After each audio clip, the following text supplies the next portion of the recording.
Hi everyone, welcome to our YouTube channel Black Diamond. तो ECL को लेके update आ गया। ईसीएल का जो माइनिंग सरदार का वैकेंसी निकला था उसमें सिर्फ नोटिफिकेशन निकाला गया था कि 20 तारीख से एप्लीकेशन करना है, 10 मार्च तक एप्लीकेशन कर सकते हैं। बेसिक डिटेल था। अभी जो निकाला गया है ये पूरा एडवर्टाइजमेंट है, यानी इसमें सिलेबस भी बताया गया है मोटा मोटी। इसमें ये भी बताया गया है कि एग्ज़ाम कहाँ होगा, सारा कुछ। तो चलिए देखते हैं। तो सबसे पहले ईसीएल एक ईस्टर्न कोलफील्ड लिमिटेड, कोल इंडिया लिमिटेड की सब्सिडरी कंपनी है। इसके बारे में आपको पता होगा, इसलिए ज़्यादा डिटेल पे नहीं जाते हैं, सीधा वैकेंसी पे आते हैं। तो जो वैकेंसी था ये माइनिंग सरदार पोस्ट के लिए निकाला गया था, और ये फ्रेशर भी अप्लाई कर सकते हैं और जो डिपार्टमेंटल कैंडिडेट हैं वो भी अप्लाई कर सकते हैं। दोनों ही इस वैकेंसी को भर सकते हैं माइनिंग सरदार का। इसमें जो बेसिक पे रखा गया है वो 31,852 रुपया रखा गया है, और ये काफ़ी ज़्यादा बेसिक पे है। बेसिक पे जनरली इतना होता नहीं है। तो मतलब कुल मिलाकर के मान के चलिए कि जो अलाउंसेस वगैरह जुड़ेंगे आपके सैलरी में, मिला के 55-60 के आसपास आपका सैलरी जाएगा, स्टार्टिंग सैलरी। जी हाँ, एक अच्छी सैलरी है ये। तो सैलरी देख के आपके मन में लालच आ गया होगा, मुझे पता है। और ये जो सीट है ये अलग अलग कैटेगरी का निकाला गया है। ठीक है, टोटल सीट का बात करें तो 313 सीट का टोटल वैकेंसी है, जिसमें जनरल का 127 है, ईडब्ल्यूएस कैटेगरी का 30 सीट है, ओबीसी नॉन क्रीमी लेयर का काफ़ी ज़्यादा है, 83 सीटेड है, और एससी का बात करें 46 एंड एसटी का 23 सीट है। यहाँ पे कुछ बैकलॉग सीट भी निकाला गया है।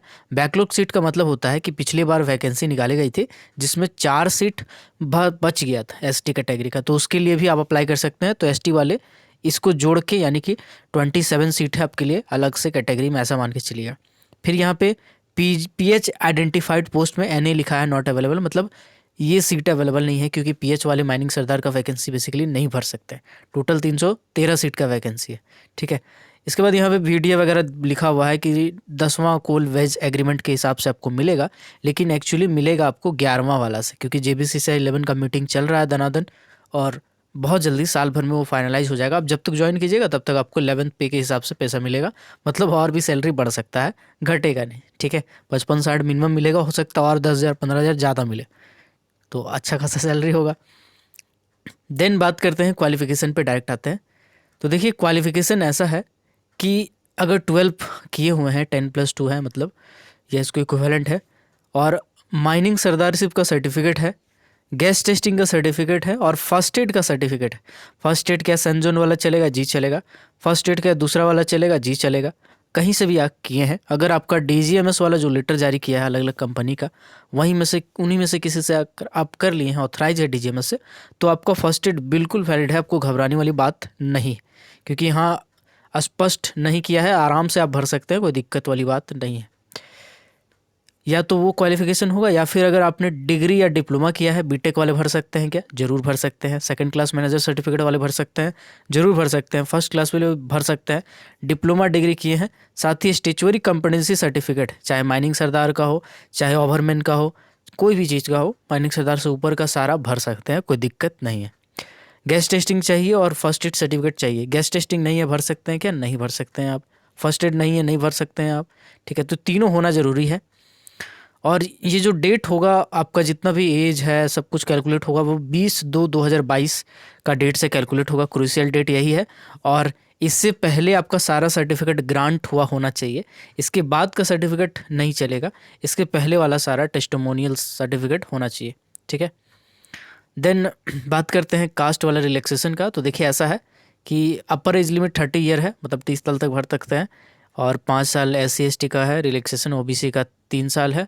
ठीक है, और कुछ कैंडिडेट है विडोज़ जो होते हैं उनके लिए, कुछ वोमेन कैंडिडेट में है ना। बाकी इसमें लिखा हुआ है गवर्नमेंट सेक्टर वाला अलग अलग है। जम्मू कश्मीर का 5 साल का है। तो ऐसे कर करके दिया हुआ है इसमें टोटल। ठीक है, और अगर कोल इंडिया लिमिटेड में कोई, या उसके कोई सब्सिडरी कंपनी में भी काम कर रहे हैं, तो उसके लिए कोई एज बार नहीं है, आप कभी भी अप्लाई कर सकते हैं, आपका कोई एज डेट नहीं है।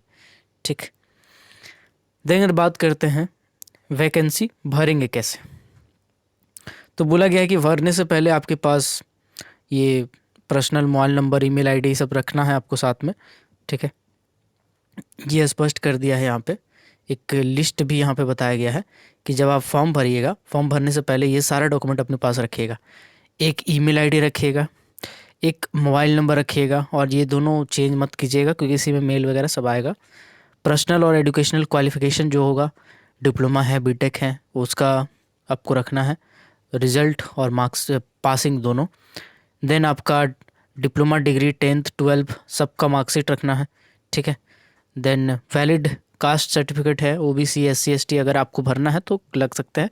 जनरल कैटेगरी से कोई दिक्कत नहीं है, आप आराम से भर सकते हैं। एक्स सर्विसमैन है तो उसका सर्टिफिकेट रखना है। ओवरमैन या माइनिंग सरदार जो भी स्टेचुरी पोस्ट वाला सर्टिफिकेट होगा आपको वो रखना है। क्रेडिट कार्ड, डेबिट कार्ड या फिर नेट बैंकिंग ये रखना है। यहाँ पे यूपीआई का बारे में नहीं बताया है तो मे बी शायद यूपीआई का ऑप्शन ना हो, बट होना चाहिए, आजकल सब जगह होता है। स्कैन्ड कॉपी होना चाहिए रिसेंट फोटोग्राफ का, और यहाँ पे लिखा हुआ है कि 3 हफ्ता से ज़्यादा पुराना नहीं होना चाहिए आपका फ़ोटो। तो फ़ोटो अपडेट करा लीजिएगा, नया फ़ोटो ही डालिए तो ज़्यादा अच्छा है। अगर डेट डाला हुआ है तो अपडेट कराना पड़ेगा, नहीं है तो फिर थोड़ा बहुत आगे पीछे चल जाएगा, वो दिक्कत नहीं है। सिग्नेचर जो है वो ब्लैक इंक से ही आपको साइन करना है और जेपीजी जेपीईजी फॉर्मेट में ही अपलोड करना है, ठीक। देन बोला गया है यहाँ पे कि इंस्ट्रक्शन को आपको पढ़ने के बाद ही टिक करना है। मोबाइल नंबर, ईमेल आईडी ये सब जो है उसको रजिस्टर करना है सबसे पहले। देन आपको आगे बढ़ते हुए यूज़र आईडी, पासवर्ड सेलेक्ट करना है जो कि मोबाइल नंबर पे आपको मिलेगा, और ऐसे करते हुए आपको फॉर्म भरना है, ठीक है। इस पे मैं वीडियो बना दूंगा कभी, अगर आप कमेंट सेक्शन में कहेंगे कि इस पे वीडियो बनाइए कि फॉर्म कैसे भरा जाता है, मैं इस पे वीडियो बना दूंगा, कोई बात नहीं है। लास्ट डेट जो फॉर्म भरने का वो है 10 मार्च। स्टार्टिंग डेट जो है वो है 20 फरवरी, यानी कि कल से स्टार्ट हो जाएगा। और बात करते हैं कि इसमें एग्ज़ाम कैसे होगा। तो एग्ज़ाम सीबीटी पैटर्न पे होगा। सीबीटी एग्जामिनेशन होगा, कंप्यूटर बेस्ड टेस्ट होगा, जिसका सेंटर दिया गया है कोलकाता है, रांची है, उसके बाद मुंबई है, दिल्ली है, ऐसे कर कर के सेंटर है, भुवनेश्वर भी है, ऐसे करके सेंटर है, देख लीजिएगा आप। और सिलेक्शन प्रोसेस में ये है कि भैया 50 नंबर का होगा आपका एग्ज़ाम। इसमें रहेगा टोटल 50 क्वेश्चन, और इस 50 क्वेश्चन में आपको कट ऑफ जाएगा। कट ऑफ के हिसाब से ऐसे बोलेगा तो आपको जनरल कैटेगरी में 40%, एससी एसटी हैं तो 30%, जबकि क्वालिफाइंग मार्क्स, जबकि ऐसा होता नहीं है। नॉर्मली जो कट ऑफ होता है वो जाता है, यहाँ पे 50 है। क्या इसमें टेक्निकल पूछा जाएगा, नॉन टेक्निकल पूछा जाएगा? जी हाँ, इसमें टेक्निकल पोर्शन भी है, नॉन टेक्निकल पोर्शन भी है। नॉन टेक्निकल का पोर्शन क्या स्पष्ट ये नहीं किया है, बस टेक्निकल नॉन टेक्निकल पोर्शन इसमें है, मैं आगे दिखाता हूँ आपको। देन जब आप इसमें एग्जामिनेशन देंगे तो आपको शॉर्टलिस्ट किया जाएगा। शॉर्टलिस्ट कैंडिडेट को आईएमई के लिए बुलाया जाएगा, मेडिकल एग्जाम के लिए बुलाया जाएगा। क्या इसमें स्किल टेस्ट वगैरह कुछ होगा? नहीं होगा। इंटरव्यू होगा? नहीं होगा। सिर्फ रिटन एग्जाम होगा, 50 नंबर का होगा, जिसमें नॉन टेक्निकल टेक्निकल दोनों क्वेश्चन आएंगे, और उसके बाद फिर आपका फाइनलाइज होगा। फ़ी का बात करें तो 1000 रुपया रखा गया, काफ़ी ज़्यादा फ़ी है इसमें। और एससी एसटी ओबीसी कैंडिडेट के लिए कोई फ़ी नहीं है, वोमेन कैंडिडेट के लिए भी कोई फ़ी नहीं रखा गया है, ये एक बात है। तो बाकी इसमें कुछ इंस्ट्रक्शन दिए गए हैं, आप चाहे तो पढ़ सकते हैं, ठीक। और यही सब लिखा है कि एक बार पे कर दीजिएगा, नहीं वापस होगा पैसा। बॉन्ड मनी की बात करें तो आपको जब जॉब मिल जाएगा तब एक बॉन्ड इंटीमेटी साइन करना पड़ेगा, इंटीमेटी साइन करना पड़ेगा बॉन्ड का, जो कि 1 लाख रुपया का होगा। मतलब अगर 3 साल से पहले आप कंपनी छोड़ते हैं ट्रेनिंग ख़त्म होने के बाद, तो फिर आपको 1 लाख रुपया कंपनी को देना पड़ेगा। तो कौन छोड़ेगा ये जॉब? ज़्यादातर चांस है कि नहीं छोड़िएगा आप, ठीक है। बाकी कुछ जनरल क्लास इसमें दिया गया है, जनरल चीज़ें दी गई है। ओबीसी, एससी, एसटी ऐसे अगर है तो वैलिड होना चाहिए। अगर ओबीसी या ऐसा कास्ट सर्टिफिकेट बना रहे हैं, ठीक है, तो ये सब में से किसी से बनाए हों, डिस्ट्रिक्ट मजिस्ट्रेट, मतलब कुल मिलाकर के बोला भैया कि एसडीओ लेवल या उससे ऊपर का होना चाहिए, वो सारा चीज़ इसी में आ जाता है। ईडब्ल्यूएस वाला भी है तो वही चीज़ लिखा हुआ है क्लियरली, कौन सा है कौन सा नहीं, ये पीडीएफ में सेंड कर दूंगा टेलीग्राम में, वहाँ से देख लीजिएगा, ठीक। देन कुछ जनरल बातें इसमें लिखी गई है, ठीक है। अब यहाँ पे मैं बताता हूँ कि टेक्निकल और नॉन टेक्निकल आप कैसे डिसाइड कर लिए। तो देखिए, इंस्ट्रक्शन कभी दिया जाता है तो उसको ध्यान से पढ़िए, नहीं पढ़े कोई बात नहीं, मैं बताता हूँ। सबसे पहले लिखा है कि 40% है ओबीसी कैंडिडेट के लिए क्वालिफाइंग और जनरल के लिए, और एसटी एससी के लिए है 30%, ठीक है। इसके बाद बोला गया है कि अगर इसमें टाई हो गया तो टाई होने के बाद डेट ऑफ बर्थ को प्रेफरेंस दिया जाएगा। अगर उसमें भी टाई हो गया तो फिर आपका जो डोमेन है, डोमेन सब्जेक्ट है माइनिंग, उसमें प्रेफरेंस दिया जाएगा। तो 50 नंबर का अगर है और 50 नंबर में माइनिंग है, तो माइनिंग अलग से तो लिखता नहीं यहाँ पे। माइनिंग अलग से लिखा हुआ डोमेन माइनिंग, मतलब माइनिंग का क्वेश्चन जो होगा वो ज़्यादा होगा, माइनिंग का जो मार्क्स होगा वो ज़्यादा होगा। मे बी 35 हो सकता है, 30 हो सकता है, 40 हो सकता है। तो वो अभी पता नहीं चल पाएगा।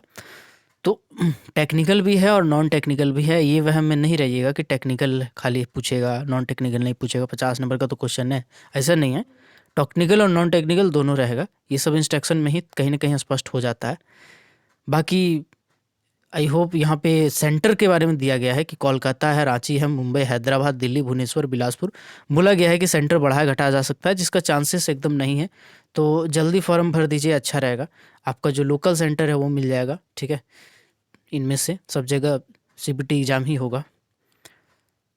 बाकी इसमें डेट लास्ट में दिया गया है कि कब से कब तक डेट है, देख लीजिएगा। 20 तारीख से फॉर्म चालू हो रहा है, 20 फरवरी से, और 10 मार्च तक भर सकते हैं। काफ़ी कम टाइम दिया गया फॉर्म भरने के लिए। और अगर आपको कोई इंक्वायरी करना है तो यहाँ पे एक नंबर दिया गया है, हेल्पलाइन नंबर, जो कि कंपनी का है, आप उसमें कॉल करके पूछ सकते हैं। और ये ईसीएल का ही लेटर है। तो आई होप सारे इंस्ट्रक्शन आपको अच्छे से समझ में आ गया होगा। अगर आपको ये वीडियो चाहिए कि इसको कैसे फिल करते हैं उसका वीडियो बनाइए, तो आप कमेंट सेक्शन में ज़रूर बोलिएगा, मैं बना दूंगा। तो मिलते हैं अगले वीडियो में, तब तक के लिए keep watching, keep supporting, till then, Jai Hind.